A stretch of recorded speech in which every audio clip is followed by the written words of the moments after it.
Hello, mic testing, 1 2 3, mic testing. Action.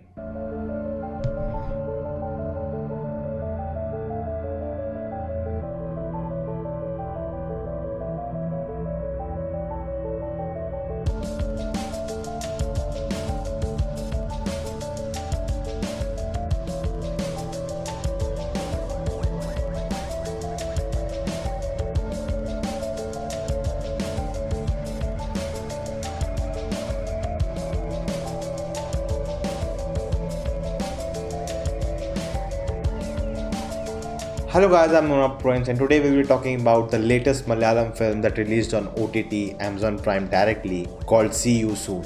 Written, directed, edited and virtual cinematography by Mahesh Narayan, starring Fahad Fasil, Roshan Mathew and Darshana Rajendra. Now if you're still thinking about should you watch this film or not, I would say go ahead. What you saw in the trailer, it's exactly that film. If not for the story or the concept, you can always watch it for Fahad Fasil. Now if you haven't seen it, stop the video right now because I'll be going into spoilers. Go watch the film and come back. We are talking about all the spoilers on Discord, so come join, link in the description. First of all, this film is an experimental film. And what they have tried in this film, it's very difficult to achieve. Because texting, messaging is very 21st century thing. The first 5 minutes is just texting, plain texting. We don't even see the actors yet. And I think they purposely did it because if you're not into the film within the first 5 minutes, this film is not for you. And this film very well captures a social / screen life of this 21st century. There is production design in this film too, and it's done really well. All the screens we are looking at, they are either screen recorded or they're animated, and I love the detailing throughout the film. The software they use, how Google Hangouts work, how WhatsApp works, how chatting works, how video conferencing works. Everything is just amazing. Everything is authentic because they've used real softwares for it. The way Mac works, when you download something from Google Drive, a pop-up comes. Do you want to download it or not? When you're saving a file on your computer, it always asks how you want to save it. I like that they didn't cut this out because that brings the depth to this film. Because that is something I do every day. I understand that. I can relate to that. That is the relatable factor. I tried my best and was very attentive, and I saw one thing. I don't know if you saw it or not. On one screen there was a uTorrent file, and if you notice it, let me know what was the title of that file. And that's what I'm talking about, all the files and folder in the computer, they all make sense that these folders will be there in a computer, right? They didn't clean it out to make it, focused on what is happening. It looks like a computer of a person. And in this way of filmmaking, they brought out acting also, which was screen acting. The way chats were going, the pauses, the anticipation we have when it's coming typing, someone is typing, we're waiting for it. And the background music, which I really liked, works very well seamlessly. It's like a heartbeat. A text is gonna come which is very important to you and you're just waiting, and the music just slows down and then it comes back up. With the emojis, we can imagine what the actors are performing, how they are feeling right now. Are they happy? Are they sad? Are they confused? All of that comes throughout just the text messages. And all of this is possible for us to understand because we know all of this. We have gone through this. This is our life. If this film had come out 10 to 5 years ago, it may not have worked at all because we were not used to it. I was thinking how there'll be camera movements, because sometimes when you zoom in, there'll be a long shot, mid shot, because all of them have different meaning to it. If you want the viewer to pay attention to something, you want to zoom in, you want to take a close-up shot. I was thinking how will they do it here, but they did zoom in, they did pan movements also. The camera was moving through the screen, we were zooming in, zooming out. It was very necessary to direct our focus at what to see on the screen because there are so many elements. I think throughout everything was logical to me and worked for me, but there was only one thing that bothered me was how easily they got access to the CCTV footage. Like nobody was there the first time, and even second time when he went up, got his pen drive and came back, no one came.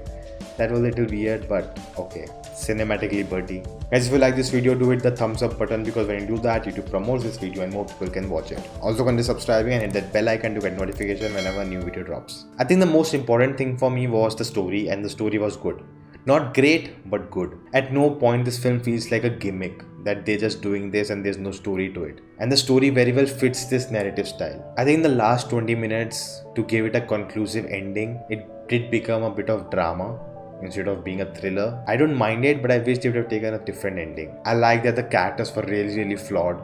They were not at all a hero material. They had serious issues with them. And I don't think I even like Fahad's and Roshan Mathews' character at all. And I think that tells you how amazing those actors are. Fahad Fasil, oh my god, man. He was just amazing. The moment he comes on the screen, it's not Fahad. It's not any other character he's already played.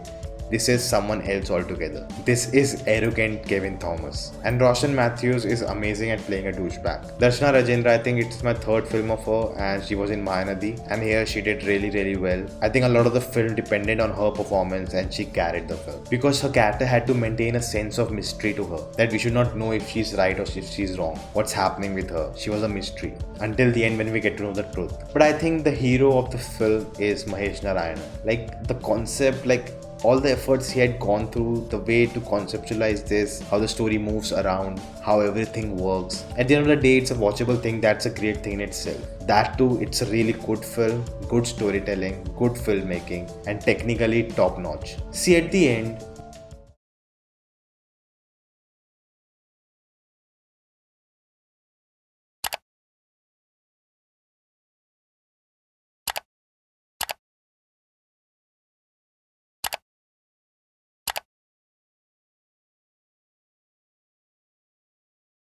See, at the end, this proves that you don't need big cameras, you don't need big sets, crew to make a good, well made feature film. You just need passion, the will, and the determination, and you can do wonders. And I said it before, Malayalam cinema is on another level because of its people, because of the creators in the industry. They're so passionate about filmmaking. Like, I wonder, Bollywood has so much money, why haven't they made anything? You don't even need so much money to make it. You just need talent, skill, and the passion.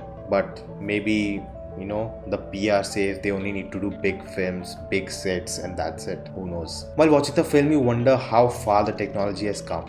Just sitting in your room, you can contact to so many people, you can do so many things. The fact that there can be a story like this existing with just a screen, it says it all. And at the end, it's hinted that we'll get a sequel where we'll get to know these characters out of the screen in the theaters. So let's see what's coming ahead. So guys, that's it. Thank you for watching. If you like this, thumbs up, share this video. Let me know in the comments your thoughts. If you haven't subscribed yet, check out the videos, and if you like them too, do consider subscribing, and I'll see you next time. Stay home, stay safe.